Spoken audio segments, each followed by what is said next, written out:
मैं हूं आलिया और आप देख रहे हैं breaking barriers with Alia Shah. Thank you so much for joining my show. अपने आज के प्रोग्राम में हम बात करेंगे सबसे पहले तो कि जनाब इमरान खान साहब ने एक तकरीर की है जिसमें उन्होंने लोगों को ये बताया है, पाकिस्तान की आवाम को एक बहुत बड़ा रिलीफ पैकेज वो लेकर आए हैं, जिसमें उन्होंने कहा है कि किस तरीके से वो लोगों को अब रिलीफ पहुंचा सकेंगे इस पैकेज के थ्रू। इसी दौरान उन्होंने कोई 3-4 मरतबा जो है वो भारत का नाम लिया और उन्होंने कहा कि कोविड के दिनों में देखिए हमने पाकिस्तान को किस तरीके से संभाला और भारत ने क्या किया अपने साथ। इसके अलावा इकोनॉमी के हिसाब हवाले से भी उन्होंने कंपैरिजन किया। एक तो ये मामलात, इस पे हम जरा बात करेंगे और इसके साथ साथ कुछ अमेरिका में भी मामलात के लग रहा है ऐसे कि वर्जीनिया में जो है हम देख रहे हैं कि रिपब्लिकन आगे आ गए हैं, जीत जीत गए हैं। और इसके अलावा कुछ और इंटरनल और एक्सटर्नल फ्रंट्स पर जो मामलात हैं उन पे गुफ्तगू के लिए आज मेरे साथ अमेरिका के सीजन पॉलिटिशियन, इसके अलावा पॉलिटिकल एनालिस्ट हैं, राइटर हैं, mister Sajid Tarar who is Muslim chair for America. Thank you so much Sajid साहब for joining my show. My pleasure. Thank you. Sajid साहब किससे आगाज करें सर? इमरान खान साहब ने एक आज ये सुनाई दे रहा था कि जनाब वो तकरीर करने वाले हैं, वो खिताब करने लगे हैं अवाम से। उन्होंने अवाम से खिताब किया, एक रिलीफ पैकेज का ऐलान किया जिसके ऊपर बड़ी बातें हो रही हैं, बड़ी बात की जा रही है। आप इस सब को कैसे देख रहे हैं? आलिया, मेरी नजर में ये जो स्पीच खान साहब ने दी है, ये एक इसको कॉमन पाकिस्तानी के, बल्कि मुझे यहाँ पे दिमाग चकरा गया था जितने नंबर्स उन्होंने पेश करने की कोशिश की, जितनी उन्होंने सब अच्छे की रिपोर्ट बताने की कोशिश की पाकिस्तानियों को, मुझे उसमें कुछ यकीन नहीं आ रहा था कि ये सब क्या हो रहा है। 120 अरब रुपए का पैकेज उसका उन्होंने कहा, जिस तरह आपने खुद फरमाया कि इंडिया का नाम लेते रहे हैं, बल्कि उन्होंने मैं उसका थोड़ा सा खुलासा पेश करने की कोशिश करता हूं। वो ये था कि उन्होंने पाकिस्तानी सर्कमस्टांसेस को बांग्लादेश, इंडिया और अमेरिका इनके साथ कंपेयर करने की उन्होंने काफी कोशिश की। मैं पहले उनके पहले पोर्शन के स्पीच के पहले पोर्शन के बारे में बात करना चाहूंगा। उन्होंने बिलखसूस कहा कि दालों के रेट जो हैं वो पाकिस्तान में क्या है, भारत में क्या है, बांग्लादेश में क्या है। उसके बाद उन्होंने कहा कि फ्रेट के प्राइस बढ़ चुकी है, इंटरनेशनल लेवल पर बढ़ चुकी है। अमेरिका का उन्होंने कहा कि वहां भी महंगाई है। टर्की का उन्होंने 19% इन्फ्लेशन रेट की बात की। तो उसके बारे में मैं थोड़ा सा ये बताना चाहूंगा कि बिल्कुल ना सिर्फ खान साहब बल्कि उनके गुजरा भी यही कंपैरिजन बार बार लोगों को बताने की कोशिश करते हैं। लेकिन जो हकीकत मैं थोड़ा सा जो मैं चाहूंगा कि देखने वालों को बताऊं कि आजकल के हालात में, बिल्कुल आज के अगर टका देखा जाए तो बांग्लादेश का टका $1.85 और 0.77 उसका रेट है। भारतीय रुपया जो है वो 74 $1 का 74.56 उसका रेट है वहां पे। और उसके बाद अगर उनकी जीडीपी ग्रोथ देखी जाए कि जीडीपी ग्रोथ जो है वो इंडिया की क्या है, आज 2020-22 की थी शॉकिंग 10% जीडीपी ग्रोथ। बांग्लादेश की ग्रोथ जीडीपी 6.4%, यूएसए की ग्रोथ जो है 6.7%। और इसमें पाकिस्तान की ग्रोथ देखें तो वो तकरीबन 3 पॉइंट के पास है। तो एक तो जीडीपी ग्रोथ, अनएम्प्लॉयमेंट के हालात, डॉलर का वहां पे जो बंदोबस्त, और खास अब आप कंपेयर तो दुनिया के साथ करें। और आपने आखिर में अपनी स्पीच के आखिर में आपने अपनी गलती भी खुद ही एडमिट कर ली है। आपने अपनी फेल्योर एक्सेप्ट कर ली है। वो मैं आखिरी फिक्रा खान साहब का बताना चाहूंगा आपको। आखिरी फिक्रा खान साहब का ये था कि दो पार्टियां जिन्होंने मिलकर लूटा पाकिस्तान को, अगर वो अपनी आधी रकम भी वापस दे दे तो खान साहब ने कहा कि मैं महंगाई खत्म कर दूंगा। खान साहब, आपका मैंडेट था वो पैसा वापस लाना। आपने उसको एडमिट किया अपनी स्पीच में कि मैं उसमें कासर हूं। तो वो कैसे आपको वॉलंटियर पैसा दे दें वो वापस? आपके अपने वुजरा जो है, आपके चीनी माफिया दोस्त जो है, वो पैसा वापस दे रहे हैं। दूसरा, इस पूरी स्पीच के अंदर उन्होंने बार बार ये कोशिश की कि हम सब्सिडीज देंगे। सब्सिडीज देते हैं तो वो तो पहले भी सब्सिडी तो पहुंचती नहीं है पब्लिक तक। मेरे ख्याल में अगर खान साहब आप ये पैकेज सब्सिडीज का देना चाहते थे, साथ एक पूरा ऐसा कोई प्रोग्राम बनाते कि ये करप्शन कौन, ये किस तरीके से पेनिट्रेट करके सब्सिडी एक कॉमन पर्सन तक पहुंच सकेगी। सब्सिडीज तो पहले आपने हर माफिया को दी है, 2 नंबर सब्सिडीज कमा लेते हैं वो। मेरे ख्याल में आपका जो पैकेज है अभी भी जो ये एक डाउटफुल है, एक खौफ मौजूद है कि ये लेमैन के पास नहीं पहुंचेगा। एक आम आदमी जो भूख से तड़प रहा है उसके पास नहीं पहुंचेगा। ये आपके जो सपोर्टर हैं, आपके जो फाइनेंसर हैं, वही खा पी जाएंगे ये सब्सिडी भी, क्योंकि आप उनका सद्देबाब करने में कासर रहे हैं पिछले 3 साल। आपने एहसास प्रोग्राम को बहुत सराहा, आपने हेल्थ इंश्योरेंस को बहुत सराहा, आपने कहा जी सारा NWFP जो है वो सारे का सारा हेल्थ कार्ड है उनके पास, अब पंजाब में आएगा हेल्थ कार्ड, एहसास प्रोग्राम भी। लेकिन खास आपने और फिर बार बार आपने कहा कि अगर आप कैमरा लेकर चले जाए किसी गरीब आबादी में, तो आप किसी से पूछे तो जाहिर है लोगों की चीखें निकलेंगी। लेकिन खास अब उसमें मैं ये बताना चाह रहा था कि दुनिया में हर जगह एक करप्शन है, दुनिया में हर जगह करप्शन भी मौजूद है, हर जगह इन्फ्लेशन भी मौजूद है और कोविड का इंपैक्ट भी मौजूद है। आपने अमेरिका की बात की तो अमेरिका में 1.5 साल से लोगों को घर बिठा के गवर्नमेंट खिला रही है, तो उनके ऊपर इन्फ्लेशन का कोई असर नहीं है, नंबर 1।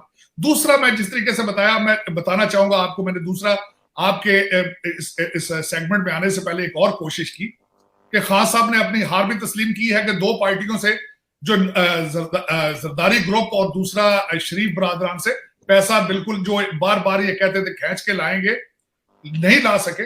लेकिन मैं आखिरी बात आपको बताना चाहूंगा कि इन ममालिक में करप्शन के हालात वो नहीं है जो आपके हैं। अब मैं रिसेंट आपकी ट्रांसपेरेंसी इंटरनेशनल की जो रिपोर्ट आई है उसमें करप्शन का जो परसेप्शन इंडेक्स है उसके हालात क्या है। उनके स्कोरिंग में इंडिया 44 नंबर पर है, उसके बाद पाकिस्तान आपका 31 नंबर पर है, यूएसए 67 नंबर पे है। स्कोरिंग रैंकिंग क्या है, ये तो स्कोर जो उनके अपने थे उनमें स्कोरिंग है अभी। इंडिया 86वें नंबर पे, 86 नंबर पर, आप 124 नंबर पर हैं। आपका जो कंपैरिजन है वो नाइजर, अफ्रीका का कंट्री नाइजर है उसके साथ है आपका। तो इन हालात, भूटान के मैं हालात हैरान हो गया हूं इस वक्त, मैं उनके देखा मैंने जब ऊपर वाले नंबरों में तो न्यूजीलैंड, डेनमार्क और फिनलैंड वगैरह थे जो कि बिल्कुल ही करप्शन का उनका रैंकिंग नंबर 1 है। भूटान में देख के हैरान हो गया कि उनका 24वां नंबर है करप्शन के लिहाज से, अमेरिका से भी अच्छे हालात है वहां पे। लेकिन आपका करप्शन एक बीमारी है आपकी सब्सिडी भी आपके दोस्त खा जाएंगे, आपके कैबिनेट मेंबर खा जाएंगे या माफिया वाले खा जाएंगे, आम आदमी तक पहुंचेगी नहीं। यहां पे जोर लगा चुका है यूएसएड, आपके प्रोजेक्ट बना बना के अमेरिकन पैसा जाता रहा है, वो मजबूर हो गए हैं। अब हालात ये हैं, लोग कहते हैं अगर आपको पैसे देने हैं तो हम यहां से लोग भी अपने भेजेंगे जाके जो एड देंगे, क्योंकि वो आपका जो पैसा जितना भी जाता है वो इस्लामाबाद से बाहर नहीं निकलता, वो वहीं से निकल के लंदन और दुबई चला जाता है। तो खान साहब आपका असली मसला है, आपने ब्लीडिंग नहीं रोकनी, आपने ब्लीडिंग रोकनी है वो नहीं रोक पा रहे हैं। आपका मसला करप्शन का है। आपका जो 120 अरब रुपया है वो आम आदमी तक नहीं जाएगा, वो इस्लामाबाद से गायब हो जाएगा। तो आपने जो स्टेप्स लिए हैं, लेकिन आपने अपना मैंडेट जो है वो डिलीवर नहीं किया, आपको उसी की सजा मिलेगी। आपको उसी वजह से लोग इस वक्त आपकी बातें भी नहीं मार रहे और आगे आपको जो है लोग वोट भी इसी वजह से नहीं देंगे क्योंकि आप अपने मैंडेट से मुनहरफ हो चुके हैं। तो आपकी स्पीच का जो सारा सद्देबाब था, हालांकि आपने ब्लूमबर्ग की मिसालें दी हैं। अब पाकिस्तानी एक बंदा जो बैठा है मंडी बहाउद्दीन का, उसको क्या पता ब्लूमबर्ग क्या चीज है। आपने सारा जब बोलते हैं तो वेस्टर्न सिविलाइजेशन की चीजें बता देते हैं उनको कि, और फिर कहते हैं मैं समझाने की कोशिश कर रहा हूं। उनको सुबह की खाते हैं, रात की फिक्र पड़ जाती है। हाँ साहब, आपको एक तो चाहिए था आप सिंपल जबान में उनको बताते क्या हो रहा है, और दूसरा कुछ करके दिखाते। ये तकरीर वाला काम नहीं है। तकरीरें वो कहते हैं आप बहुत कर चुके हैं पहले भी। अब इस वक्त हालात ये हैं कि आवाम जो है, कौम आपकी बातों पे यकीन नहीं कर रही। आपके वुज़रा के हालात जो है, जिस तरीके से आपने टीएलपी के इशू को हैंडल किया, आपके कैबिनेट के उस पे रॉन्ग स्टेटमेंट्स, आप पॉलिटिकल तौर पे आपके पास you have no political capital to spend. आपके पास इस वक्त गलती की कोई गुंजाइश मौजूद नहीं है। लेकिन आपके जो वुज़रा हैं वो आपको अभी तक सब अच्छे की रिपोर्ट बता रहे हैं। आपने आज की स्पीच में बड़ी खुशखबरियां बताई, बड़ी खुशखबरियां। आपने कहा है हमारी आईटी जो है वो दुनिया से सबसे आगे जा रही है। हमें वर्ल्ड हेल्थ ऑर्गेनाइजेशन ने कहा है जिस तरह आपने कोविड को हैंडल किया दुनिया में कोई नहीं कर सका। जाहिर है जब आप टेस्ट ही नहीं करेंगे तो आपको क्या पता चलेगा। आपकी पंजाब गवर्नमेंट ने सबसे पहले टेस्ट करना बंद कर दिए थे।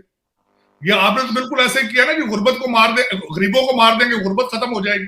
आपने कोरोना तो ऐसे हैंडल किया, जब टेस्ट ही करने बंद कर दिए तो जाहिर कोरोना खत्म हो जाना था फिर। तो खान साहब, ये इस तरह लोगों को आप मुख्तलिफ ट्रकों की आप लाइटें ना दिखाएं। कौम अब आपके हर बच्चे के हाथ में कंप्यूटर मौजूद है, उसके पाम के ऊपर कंप्यूटर मौजूद है फौरन। लेकिन लोगों को सुबह की खाते हैं, रात की फिक्र पड़ जाती। आज के हिसाब से 130 रुपए की चीनी किलो आ रही है और खान साहब आपने उसमें स्लाइटली ये भी मेंशन कर दिया है कि पेट्रोल फिर महंगा होने वाला। खान साहब आपने सबसे गैस का आपने बात की कि गैस की शॉर्टेज आएगी, गैस आपने प्रॉपरली हैंडल नहीं की है। आपके इस वक्त हमाद अजहर साहब को अब टीवी पे लोग बुलाते हैं, वो फोन नहीं उठा रहे। आपके 2 शिप शॉर्ट हैं इस वक्त इस सर्दियों में आने के लिए। आप अपनी देखिए, मैंने मेरी सारी जिंदगी का तजर्बा मैनेजमेंट का लिया। मैं हमेशा ये शेयर करना चाहूंगा, करेक्शन शुरू होती है एडमिशन से। मैं अगर एडमिट ही ना करूं कि मैं गलत हूं तो मैं करेक्शन किस तरह करूंगा? यही प्रॉब्लम खान साहब को और खान साहब की कैबिनेट को इनका यही हालत है। ठीक, बिल्कुल। अच्छा, सबसे बड़ी आलिया हालात बिल्कुल महंगाई के हालात भी वही हैं। जिस तरह टीएलपी पे एक हफ्ता पहले इंडियन एजेंट होने का था, उनका कंपैरिजन अलकायदा के साथ था, और आज उनके साथ इलेक्शन मिलकर इत्तेहाद करने की कोशिश की जा रही। एक हफ्ते में देखें किस तरह चेंज हुआ सारा कुछ। बिल्कुल उसी तरीके से ये महंगाई को हैंडल कर रहे हैं, बिल्कुल उसी तरीके से फॉरेन पॉलिसी को हैंडल कर रहे हैं, बिल्कुल उसी तरीके से अफगानिस्तान को हैंडल कर रहे हैं। कि एक हफ्ता पहले स्टेटमेंट कुछ और है, आधी कैबिनेट लेफ्ट पे है, आधी कैबिनेट राइट पे है, और एक हफ्ते में सारा कुछ चेंज हो रहा है। कोई लोग इतने इम्यून हो चुके हैं अब इस वक्त, लोग बेचारे शल हो चुके हैं। लोग बातें सुन, लोग अब कहते हैं हमें कुछ करके दिखाओ। वो करके दिखाए, स्पीचों से काम आगे जा चुका है मेरे ख्याल। ठीक। अच्छा साजदार साहब, आपने बड़े अहम पॉइंट्स जो है ना इसमें गिनवाए, उसमें से चंद पॉइंट्स जो है ना उस पर मैं भी पिन पॉइंट उनको करना चाह रही थी। जिस तरह आपने ये बात की, एक तो ये कि खान साहब, बल्कि अब जो उनका कैबिनेट का इजलास हुआ, उन्होंने तो बल्कि इस बात का नाराजगी का इजहार किया कि जो गुजरा है और जो उनके अपने लोग हैं वही उनकी बात को आगे नहीं बढ़ा रहे, वही उनकी बातें नहीं सुनते। अब मसला ये कि वो एक डिक्टेटर के रूप में रहना चाहते हैं, और जमहूरियत में तो जाहिर है कि ऐसा प्राइम मिनिस्टर के ऊपर तनकीद भी होती है। जिस तरह आज उन्होंने मीडिया को कहा कि आप जो है जरा बैलेंस करें, हालांकि अब किस चीज को बैलेंस किया जाए समझ में नहीं आती, कि हम कहें हाँ आप जो कुछ कह रहे हैं वो सच कह रहे हैं। अच्छा, मुझे ये समझ में नहीं आई कि सर, कि जब आप एक पैकेज पेश कर रहे हैं, आपको क्या जरूरत है कंपैरिजन करने का इंडिया के साथ? आपने जिस तरह कहा, आप जब बात करते हैं वैक्सीन की, इंडिया की पॉपुलेशन तो देखें, आपका तो कोई कंपैरिजन ही नहीं है। उन्होंने कितनी बड़ी तादाद में लगा चुके हैं अपने उसको। और फिर मैं देख रही थी कि WHO और कुछ ऐसी खबर ये आ रही थी कि उनकी जो वैक्सीन है उसको तो अप्रूवल मिल गई है कि वहां के लोग ट्रेवल कर सकते हैं वो लगवा के। हालिया मैं आप देखें, जो ये तो बिल्कुल एक सिलेक्टेड सी चीज है। आप जिस चीज को चाहे उठा के उसके कंपैरिजन कर लें, और दूसरी तरफ आप यू टर्न मार के मुंह दूसरी तरफ कर लें। अब G20 में वो आ रहे हैं, क्वाड में आगे आ रहे हैं, नए नेक्सस बना रहे हैं, वहां पे एयरप्लेन बनाने की फैक्ट्रियां शुरू हो रही हैं। मोदी साहब वैक्सीनेशन देने के सिलसिले में फिर रहे हैं। वो दुनिया को देने के चक्कर में है, आप लेने के चक्कर में है। लेकिन अब आपका जब दिल चाहता है उठा के चीजों को कंपेयर कर लेते हैं। आप इस वक्त हालात ये हैं, मेरे लिए मैं क्या बताऊं आपको, कि इस वक्त मिन्नतें तरले हो रही हैं फॉरेन पॉलिसी में कि हमारे इंडिया से हालात बेहतर करा दो। आप अमेरिका से भी ये मिन्नतें तरले कर रहे हैं। चाइना ने दरवाजा बंद कर दिया, वो बिल्कुल इस वक्त आपको पता है वहां से मायूस है, अमेरिका के दरवाजे पर बैठे हैं। सऊदी, यहां पे मैं सबसे जो मेरे लिए एक तशवीशनाक बात थी कि 3 मिनिस्टरों का दौरा 1 महीने में हुआ, और उसके बाद यहाँ पे आपके जो तरीन साहब हैं वो अमेरिका से उठ के सीधे गए खान साहब के पास सऊदी अरेबिया, और वापसी पे पैसे लेकर आए हैं। दर हकीकत वाशिंगटन DC में इस वक्त माहौल ये बन चुका है कि Pakistan is coming back to the American camp, और they are asking Saudis to play the middle man role. So ये असल में क्योंकि चाइना ने दरवाजा बंद किया है, तो अब अल्टीमेटली, और IMF के हालात आप देखेंगे, यहाँ पे जिस तरीके से ये पैसे लेके जा रहे हैं साइन करा के, आप लोगों की चीखें देखें कहां तक जाएगी, आप सोच नहीं सकते। क्योंकि IMF का पैकेज लेना कोई इतना आसान चीज नहीं है, और वहां से भी वो लोग लेके भागेंगे। मेरा जो अपना जो अंदाजा था कि 4.2 बिलियन जो आया, 3 बिलियन तो वो बैंक में डिपॉजिट होगा, लेकिन 1.2 बिलियन तो वो पाकिस्तान में आएगा ही नहीं। वो पैसा जो पेट्रोल की शक्ल में, वो सीधा दुबई और लंदन जाएगा। और मैंने शायद आपके सेगमेंट में ही कहा था कि $14 बिलियन वापस देना है पाकिस्तान ने विदिन साल और 2 साल। और ये जो पैसा IMF से जाएगा, ये भी पाकिस्तान नहीं टिकेगा, क्योंकि वहां पे ये आदत ही मौजूद नहीं है। बल्कि ये पैसा मेरे ख्याल में ले जाया ही जाता है तकरीबन अमेरिका में। पाकिस्तान के अंदर जो 1500-2000 लोग हैं जो लाहौर, कराची और इस्लामाबाद में बैठे हैं, ये सिर्फ उनके पैकेजेस होते हैं, उनकी चीजें होती हैं, वो बस उन्होंने घुमा फिरा के। देखे ना, IMF की जो शर्त थी कि आपके अकाउंट एक सिंगल अकाउंट खोलें, आप जिस तरीके से इनकी कि आप सिंगल अकाउंट करें आपकी डिफेंस के और सारे, और इन्होंने, पाकिस्तान ने कहा कि हमें 1 साल लगेगा अकाउंट कोई एक जगह करने के लिए। तो चीजें मौजूद हैं, इनको सब पता है इस वक्त क्या हो रहा है क्या नहीं हो रहा। हमारे गवर्नर स्टेट बैंक जो है इस वक्त वो मिस्र के साथ क्या हाल करके आए हैं पता है, दीवारों पे हर चीज लिखी है आलिया, लेकिन पढ़ने वालों की आंखें बंद है, वो दूसरी तरफ देखते हैं इस वक्त। अफसोस के साथ मैंने आपको कहा था, आप हर चीज से बच जाएंगे, आप करप्शन से नहीं बच पाएंगे। आपके सर्वाइवल के लिए आपको सबसे ज्यादा जरूरत इस वक्त किसी चीज, IMF की पैकेज से भी आपको सबसे ज्यादा जरूरत नेशनलिज्म की है। अगर आप कौमियत पाकिस्तानियत के लिए नहीं सोचेंगे, आप नहीं बच पाएंगे। और वो सिर्फ जो ना सोचने वाले हैं, वो मेरे ख्याल में 2 या 3 हजार लोग हैं जो इस्लामाबाद, लाहौर, कराची बैठे हैं और वही खा पी रहे हैं। और majority of them they are dual citizens, majority of them they go there, वो हेलीकॉप्टर से जाते हैं, पैराशूट से डाका मारते हैं, वहां से निकल आते हैं। वो वही लोग आपको खराब कर रहे हैं और करते रहेंगे मुसलसल, क्योंकि आपके हाथ में कुछ भी नहीं है। आपके कंट्री के अंदर जो एक करप्शन का अलायंस बन चुका है, वो अलायंस इतना स्ट्रांग है, वो एक माफिया नहीं है, उसके अंदर जुडिशरी भी है, ब्यूरोक्रेसी भी है, सियासतदान भी है। वो सारे मिलके इस सफाई के साथ अपना हाथ दिखाते हैं, काम करते हैं कि देखने वाला दंग रह जाता है। चाहे आप देखें, अब मैं आपके पास अभी जो पंडोरा पेपर्स आए हैं, उनके अंदर आपके तरीन साहब, आपके जो फाइनल मिनिस्टर है, 4 कंपनियां तो उनकी हैं। उनके पास कौन सा इखलाकी जवाज है पाकिस्तान के लिए IMF से नेगोशिएट करें या दूसरी चीजें करें? उनके तो अपनी चीजें डाउटफुल हो चुकी, पोल्यूटेड हो चुकी हैं। लेकिन आपके देखने वाले देखना नहीं चाहते, आंखें बंद करके बैठे हैं आपके डिसीजन मेकर। ऐसे ही है सर, सब यही अलमिया है पाकिस्तान का। बिल्कुल। और फिर मसला ये है कि सर जो भी ईंट उठाएं, अगर इस कैबिनेट में से या आप इस हुकूमत में से देखें, तो हर एक के नीचे से कोई ऐसा बंदा निकलता है कि या तो वो जाहिर है कि पिछली हुकूमतों में शामिल था, या वो करप्शन पे के उसके ऊपर इल्जाम आता है, पेंडोरा पेपर्स में नाम है। किसको तलाश करना पड़ेगा कोई ऐसा कि जिसके ऊपर ऐसा ना हो। जो आप अभी बात कर रहे थे, बल्कि सऊदी अरब की तरफ से जो है वो एक पैकेज का जो अनाउंस हो, उसमें भी ये कहा जा रहा है कि बहुत ज्यादा कुछ कोशिशें की गई हैं दूसरी तरफ से, इदारों की तरफ से, और उसके बाद जो है वो चीज पहुंची है पाकिस्तान तक। यानी उसमें भी इमरान खान साहब या इनकी हुकूमत का सच इतना अमल दखल जो है वो शायद ना हो, जो जो जो जराए बता रहे हैं और आ रही है। देखिए, करंट गवर्नमेंट जो है वो तो TLP के साथ भी डील नहीं कर सकी। TLP के साथ डील भी तो किसी और ने की है, जमानत गारंटर तो कोई और है इसमें।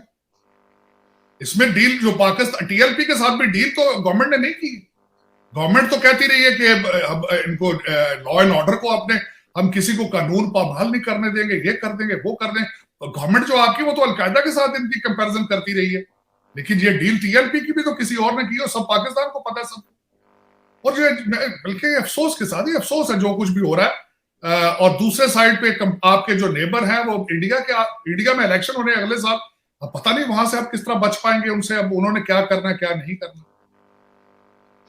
ठीक, अच्छा साजिद साहब, ये जो आपने बात की, देखिए इस पे इससे पहले कि मैं आपकी जो अमेरिका में वर्जीनिया में जो इलेक्शन है उस पे मैं बात करूं, मैं इस पे ये कहना चाहूंगी कि कम से कम चलें, ये तो सही बात थी ना कि अगर हुकूमत ने ये स्टैंड लिया था कि जरा आहनी हाथों से निपटा जाए TLP के साथ, क्योंकि बहुत अब अरसा गुजर गया था, बाहर से कितना दबाव आ रहा था, कितनी हिंसा-घसाई हो रही थी, तो आप नहीं समझते कि वो सही था स्टेप हुकूमत का?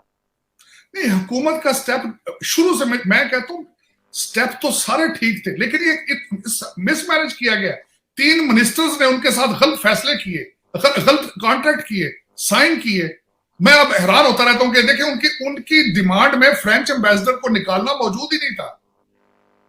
ये मुफ्ती साहब तकरीरें कर रहे हैं बाहर निकल के।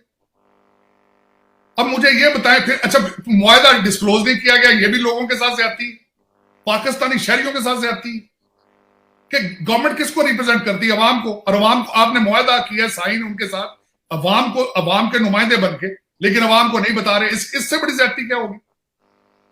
ये बिल्कुल अनहोनी सी बात है कि you are representative of people, it's based on democracy, लेकिन आप अवाम को बता नहीं रहे हमारी शराइत क्या है। आपने 1000 बंदा तो उनको छोड़ दिया, आपने अंदर आप कह दिया जी कि हम साद रिजवी साहब को छोड़ रहे हैं, और वो किस तरह छोड़ेंगे? उनके ऊपर लॉ एंड ऑर्डर, अपने प्रोसिक्यूशन के जरिए डील बनाएंगे उनके साथ, ये जो कुछ भी करेंगे, लेकिन डिस्क्लोज करेंगे चीजें लोगों को क्या कर रहे हैं। आप सीट एडजस्टमेंट करने के बारे में इलेक्शन सोच रहे हैं, आपके नुमाइंदे ये भी बातें कर रहे हैं, लेकिन आप कुछ मोरालिटी, कोई डिसेंसी, कोई रिस्पेक्ट ऑफ पीपल, कुछ भी। मेरा मकसद या तो देखे ना, उधर नवाज शरीफ साहब उनका नारा है वोट को इज्जत दो, लेकिन आप भी तो वोट देने वालों की इज्जत का ख्याल नहीं रख रहे। आप भी और सर कोई 5 से 10 के बीच तो बेचारे पुलिस वाले देखिए कैसे मारे गए, कितने अफसोस की बात है। जुल्म है। मेरा मकसद है कि देखें ये मैं तो अच्छा मैं एक और बात, मैं इस पे एक और मेरी राय भी ये है कि इन्होंने आपके जो हमारे कैबिनेट वाले कहते थे देखें जी इनकी टीएलपी की वजह से हमारे बाहर जो है वो इमेज बड़ा खराब हो रहा है, फैटफ के हमें मसले बन रहे। और यार मेरे जो करप्शन के हालात हैं आपके वहां उसकी वजह से आपकी बदनामी नहीं होती। आपकी मनी लॉन्ड्रिंग जो हो रही है, सारे आप पैसे डॉलर लेके भाग रहे हो वहां से, आपका क्या ख्याल है वो लोग नहीं देख के हंस रहे आपके कि आप क्या कर रहे हो पाकिस्तान। अगर टीएलपी की वजह से हालात खराब नजर आते हैं आपको, होगी रिप्यूट बाकी आई एग्री विद इट, लेकिन करप्शन की वजह से भी तो आपके हालात खराब हैं। देखे ना, आपके मुझे ये बताएं, आप सियासतदानों के बारे में वो अगले अपने अखबारों की सुर्खियों में लिख चुके हैं कि 10% हैज बिकम 100%। और आपके जिस तरीके से मैं कई दफा देखता हूं, मैंने एक आर्टिकल पढ़ा था किसी का कि आपके जितने रिटायर्ड जजेस हैं they are not in Pakistan. आपके एस्टेब्लिशमेंट के रिटायर अफसरान पाकिस्तान में कोई भी नहीं रहता। एक सर्वे था पूरा और उसमें मेजोरिटी 70-80% सारे बाहर रह रहे हैं। किस तरह रह रहे हैं वो आप पाकिस्तान का खून चूस के गए हैं तो वो कर रह रहे हैं वहां। तो ये एक ऐसा मेरे ख्याल में पाकिस्तान में जो भी लीडरशिप आएगी, जब तक वो मुखलस नहीं होगी पाकिस्तान के साथ, जब तक वो करप्शन को हाथ नहीं डाल पाएगी, पाकिस्तान मैं समझता हूं इसी तरह लंगड़ा लूला, कभी चाइना के दरवाजे पर, कभी सऊदी अरेबिया के दरवाजे पर, कभी अमेरिका के दरवाजे पर। हाँ वो बिलियंस लेके जाएंगे अपने लिए, अवाम के लिए नहीं। अवाम बेचारी वही मार खा रही है, लूट रही है, पिस रही है, बस वो इसी तरह से आप फिरते रहेंगे। कभी इंडिया गालियां निकालेगा, कभी अफगानिस्तान गालियां निकालेगा। ना सेल्फ रिस्पेक्ट है, आपके पासपोर्ट की वैल्यू वैसे कोई नहीं है। मेरा मकसद है आपको नाइजर के साथ आप सरप्राइज, आज मैं देख के वो रिपोर्ट इतना दुख हुआ है मुझे। Ultimately it's my homeland, it's my Motherland, कि आपका कंपैरिजन आप नेपाल से भी नीचे हैं करप्शन में।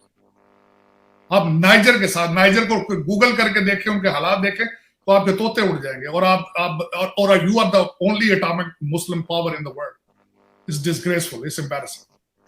ठीक, अच्छा साजिद तार साहब जरा थोड़ा सा अमेरिका की तरफ बढ़ते हैं। सर वहां पे वर्जीनिया में जो गवर्नर हैं वो रिपब्लिकन्स के आ गए, और क्या आपको नजर आ रहा है कि क्या डेमोक्रेट्स जो हैं वो अगली मर्तबा रिपब्लिकन से ट्रम्प साहब दोबारा कहीं तैयारी कर रहे हैं, क्या हो रहा है? हो चुकी है। देखिए उसमें मेरे ख्याल में, हालांकि मुझे अमेरिका में रहते हुए 35-36 साल हो गए, लेकिन मुझे अफसोस था एज ए पॉलिटिकल साइंटिस्ट के अमेरिका के अंदर भी डेमोक्रेसी जो है वो जिस तरीके से पिछली दफा उसके साथ हाथ हुआ है ये ज्यादती थी। लेकिन देखें किस तरीके से अभी 8 महीने बाइडेन साहब 8 महीने अभी ऑफिस में आए हैं। और वर्जीनिया, मैं बताना चाहूंगा कि वॉशिंगटन डीसी के साथ एडजॉइनिंग स्टेट है, very important state, very wealthy state. Virginia has become a second silicon valley. सारे आईटी के जो है ईस्ट कोस्ट में ऑफिस वहां पे मौजूद हैं, तो वो टैक्स देते हैं। It's one of the richest state. उसके अंदर इलेक्शन जो हुआ और उसमें शॉकिंगली बाइडेन साहब 2-3 दफा गए, ओबामा 2-3 दफा गए सपोर्ट करने के लिए। लिंकन जो उनके मुकाबले 2 कैंडिडेट थे, मैं बताना चाहूंगा कंपैरिजन उनका। जो मैकेलफ जो कैंडिडेट थे वहां पे वो एस्टेब्लिशमेंट डेमोक्रेट पार्टी से वो उनका हिस्सा था, क्योंकि उनको कुछ 40 साल हो चुके थे सियासत में और पहले भी गवर्नर रह चुके हैं। और लिंकन कौन थे? उन्होंने आज तक कोई पब्लिक ऑफिस नहीं होल्ड किया, जो रिपब्लिकन कैंडिडेट थे। उन्होंने सिर्फ आके यहां पे हुआ ये था क्योंकि ये प्रोग्रेसिव एजेंडा लेकर आ रहे हैं। प्रोग्रेसिव एजेंडे से मुराद ये है कि वो एक तो यहाँ पे जो है वो गेज लेस्बियंस को प्रमोट करते हैं। दूसरा एक यहाँ पे आजकल उसको कहते हैं क्रिटिकल रेस थ्योरी, उसको प्रमोट किया जा रहा था। उसके बाद हुआ ये कि पिछले अरसे में ओबामा साहब ने ये शुरू किया था न्यूट्रल जनरल रेस्ट रूम, के लड़कियों के बाथरूम में मर्द भी जा सकते हैं, लड़कियां मर्दों के बाथरूम में जा सकती, जेंडर न्यूट्रल। उसमें यह हुआ वर्जीनिया में आज से तकरीबन 6 महीने पहले, 4 महीने पहले एक बच्चे, मैं ये बताना चाहूंगा कि वहां पे एक रेप, और उसके बाद जो डेमोक्रेट पार्टी थी इन्होंने उसको और गवर्नर या उस एस्टेब्लिश जो एडमिनिस्ट्रेशन थी वर्जीनिया स्टेट की, उन्होंने उसको दबाने की कोशिश की। बल्कि वहां पे ये हुआ, हमारे यहाँ पे एक जो पेरेंट एसोसिएशन होती है उसमें जब उन्होंने पेरेंट ने एहतजाज किया तो इन्होंने उनके ऊपर केसेस की। वो एक बड़ा पॉपुलर केस उनके जो था, लोगों ने उसको रिजेक्ट किया। बल्कि इन्होंने मैकेलफ और बाइडेन जो इस वक्त डेमोक्रेट पार्टी है ये कहती है, इनका एक एजेंडा है कि जो पेरेंट्स हैज नो राइट कि आप जाके क्वेश्चन कर सकें कि हमारे बच्चों को क्या पढ़ाया जा रहा है। स्कूल। जी जी बिल्कुल, मैं पढ़ रही थी। हाँ, और अगर फिर लोगों ने उसको रिजेक्ट किया तो वहां पे रिपब्लिकन जीते। 8 महीने के अंदर यहाँ पे लोगों ने उसका रिजल्ट निकाल के सामने रख दिया। अब मैं ये थोड़ा सा आगे जाना चाहूंगा इन डिटेल। वर्जीनिया के अंदर लेफ्टिनेंट गवर्नर जो होते हैं, लेफ्टिनेंट गवर्नर, वो भी इलेक्टेड ऑफिस होता है, वो भी रिपब्लिकन जीत चुके हैं। वहां के अटॉर्नी जनरल है, वो भी रिपब्लिकन जीत चुकी है। एक कंप्लीट स्वीप उन्होंने कर दिया वर्जीनिया में। और दूसरी स्टेट जहां गुबर्नेटोरियल इलेक्शन था वो था न्यू जर्सी। वहां पे भी नेक टू नेक चल रहा है, अभी तक रिजल्ट वापस नहीं आया। जो वहां पे मर्फी है डेमोक्रेट, जो पुराने गवर्नर हैं पिछले 4 साल से, उनके अभी 49.9 है, और जो रिपब्लिकन कैंडिडेट है उसके इस वक्त 49.3 है, और अभी रिजल्ट डिक्लेयर नहीं हुआ। अब मैं थोड़ा सा बताना चाहूंगा कि हुआ क्या क्या हुआ रिसेंट इलेक्शंस में। तो 2 गवर्नर के इलेक्शन थे, बाकी जो सिटीज के अंदर मेयर्स के इलेक्शन थे। उसमें बॉस्टन जो है मैसेच्यूसेट्स का एक बहुत बड़ा शहर है बॉस्टन, जहां ये वही शहर है जहां पे टी पार्टी का जो हुआ था 1776 का, ईस्ट इंडिया कंपनी की जो टी थी वहां से चाइना इंडिया से लेकर गए थे, तो वो बहुत मशहूर केस था। वहां पे हिस्ट्री में पहली दफा एक खातून जो है वो इलेक्शन जीती है। ताइवान से उनका ताल्लुक है। पहले सारे गोरे होते थे। वो हार्वर्ड में पढ़ती रही, फिर हार्वर्ड लॉ स्कूल में गई। Very young lady, she won it. Seattle और डिट्रॉइट के अंदर जो है वो भी डेमोक्रेट आए हैं जीत के मेयर। और उसके बाद एक सिंसिनेटी में पहली दफा एक उनका नाम आफ्ताब पर्ड्यूल है, लेकिन इंडियन डिसेंट के हैं, वो मेयर बने हैं। और पिट्सबर्ग में पहली दफा एक अफ्रीकन अमेरिकन बना है इलेक्शन। मैं यहाँ पे थोड़ा सा पॉपुलेशन के बारे में आपके देखने वालों को बताता चलूं कि ज्यादातर सिटीज जो होते हैं वहां पे मेयर जो होते हैं अफ्रीकन अमेरिकन होते हैं, और गवर्नर ज्यादातर जो होते हैं वो रिपब्लिकन होते हैं, क्योंकि सेटअप ऐसा है कि जब स्लेवरी खत्म हुई थी तो फार्मिंग से जितने अफ्रीकन अमेरिकन थे वो फार्मिंग को छोड़ के, क्योंकि फार्म्स पे वो काम करते थे, they gathered to the cities to work in the factories and to the other system. तो cities के अंदर जो है वो बड़ी डेंस पॉपुलेशन सारी अफ्रीकन अमेरिकन की होती है, इसलिए ज्यादा मेयर जो होते हैं वो अफ्रीकन अमेरिकन होते हैं। जो स्टेट स्प्रेड होता है पूरी स्टेट का, वहां पे अल्टीमेटली व्हाइट होते हैं रहने वाले, तो वो जब अपने नुमाइंदे चुनते हैं तो गवर्नर ज्यादातर व्हाइट होते हैं। तो उसमें आके मैं बिलखसूस यहाँ पे ये भी मेंशन करना चाहूंगा, अफ्रीकन अमेरिकन जो है उनकी पॉपुलेशन अभी अमेरिका की 13% है, अप्रॉक्सीमेटली 13.5%। एक जो सिग्निफिकेंट बात इस इलेक्शन में ये हुई, मिनेसोटा जहां पे कत्ल हुआ था, वो ब्लैक लाइव्स मैटर की जो कैंपेन थी, जी कैंपेन वहां से शुरू हुई थी मिनेसोटा में। तो वहां पे इस वक्त जो इलेक्शन था, इस पे बैलेट पे था to defund police, to abolish police. तो उसके बारे में वोटिंग हुई है, and people have rejected that legislation कि हमें पुलिस चाहिए, we cannot survive without police. So ये हमारे इलेक्शन। लेकिन बात ये है, जो एक स्ट्रॉन्ग मैसेज इस वक्त गया है बाइडेन एडमिनिस्ट्रेशन को कि country is not ready for socialism, country is not pleased and happy with your immigration policies. आपकी जो interference into the parents and schooling, people are pleased with it. People are not happy with your Afghanistan policy. So originally the people have reacted within 8 months and has sent the message to the White House that your policies are not working and we won't endorse. तो ये इसका एक खुलासा था हमारे आज के election.